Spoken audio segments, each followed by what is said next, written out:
9, Quacy Smith.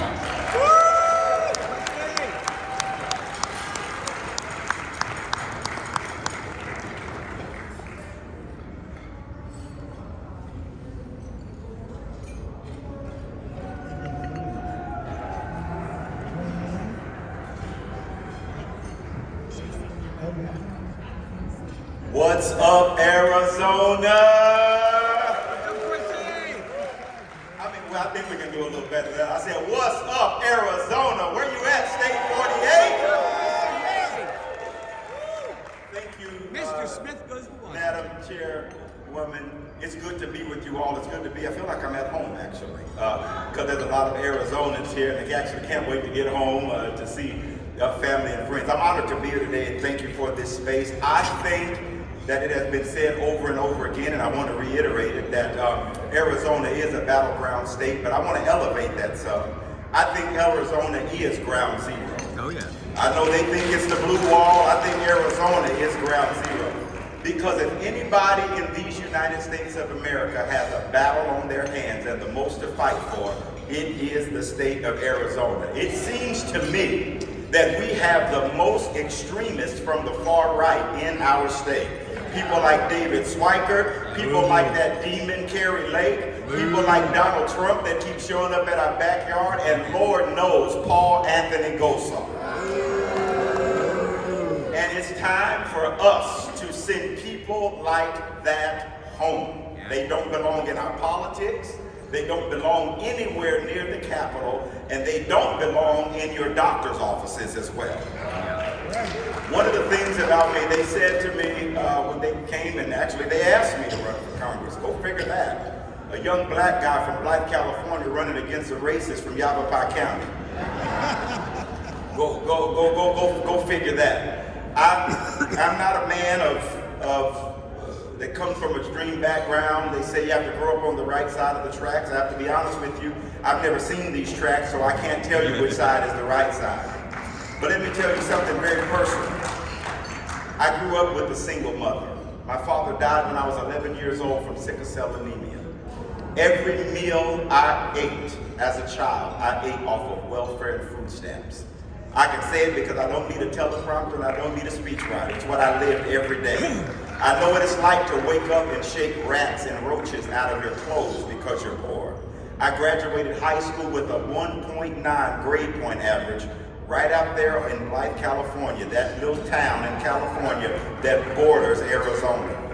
We didn't have any hope for our future.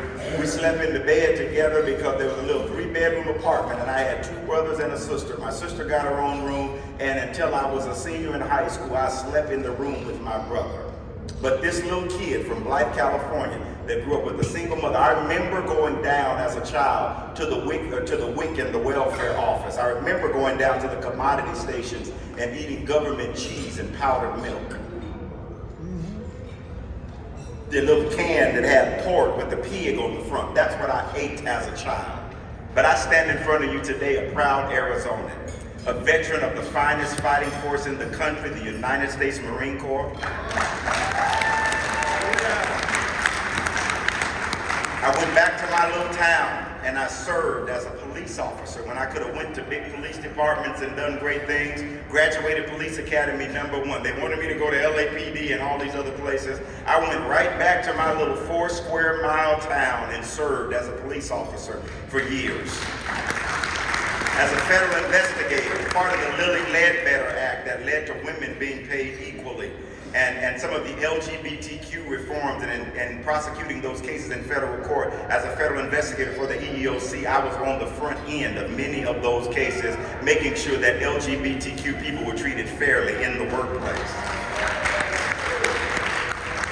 And out of all of that stuff, I ended up going to school after graduating high school with a 1.9 grade point average.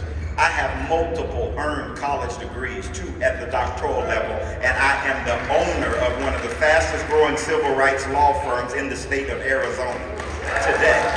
So no one can tell me that the promise of this democracy does not work.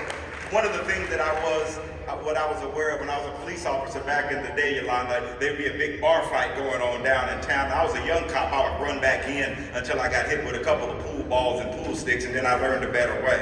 I'd stand outside of the door and I'd look in and see who was doing all of the jaw jacking and the talking and all of the, and then I would bust in and I would grab the bully by the collar and drag them out of the club. And then if you drag the bully out, the rest of the fight will stop. And I don't know what you all think about it, but we got a bully out in the 9th Congressional District, and it is my full intention on November the 11th or November the 5th to grab him by the collar, drag him out of Arizona's 9th Congressional District, and send him back to wherever he came from. I'm not a transplant candidate. I just didn't show up in Arizona's 9th Congressional District. I've never lived any further west further east than Avondale, Arizona. And I want the Arizona Democratic Party to know there are Democrats on the west side of our state. We're not outnumbered, we're just out-organized. And if we get on the ground, I'm telling you what I see every day. I've been to Meadview, I've been to Lake Havasu, I've been to La Paz County, I've been to Ehrenberg, I've been to Quartzsite, and we are alive and we are well and we are not growing out quietly. We are writing a story about how the West was won. Yes, sir. And we have never backed down, and we never will back down. I'm running for Congress because tomorrow cannot wait. I'm not running because I need something else to do. I have employees to manage and all kind of other stuff, but I'm running because tomorrow cannot wait. I want a congressman that I can introduce my 6-year-old to. I'm running because people don't turn black. That's right. I'm running because we don't need not just more white people in our military, like how Paul Gosar thinks. I'm running because we don't need a $500 bill with Donald John Trump's face on it.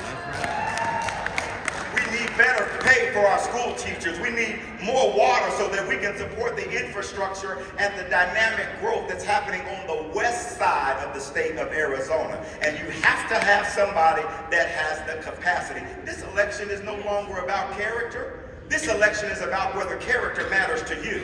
And I've seen independents and Republicans line up. I've been in a room, a diverse room where we set up campaign events, and if there are 12 Republicans in that room, I'm talking about MAGA folks, 9 of them will leave and saying, we're voting for you, because everybody knows somebody that lacks the character and the capacity to be in office. Paul Gosar is one of them. So it's not just good enough for us to send Vice President Harris to the White House, and I'm so glad she's going. Yeah. It's not just good enough for us to send Tim Walz as our Vice President of the United States. It's not good enough for us to send Ruben Gallego to the Senate. We have to get this job done up and down the ballot. We don't get to pick which elections to invest into and which races to target. Every doggone race counts. Whether it's for the school board, whether it's for the county board of supervisors, the corporation commission, or a black kid from the west side of the state of Arizona that nobody thinks can win. When we fight, we win. It doesn't matter what the polls say. We've been shaking up polls our whole life. Look at our vice presidential candidate. He went a Democrat into a red area and flipped that place upside down. And so how about you? What do you think about it? Let's send Swikert home. Let's send Paul Gosar home. Let's take back our rights and protect our women's freedom, and let's win this election. When we go home, let's put on our work boots. It's time to get rid of the show ponies, put the race horses on the track, and let's go get this win.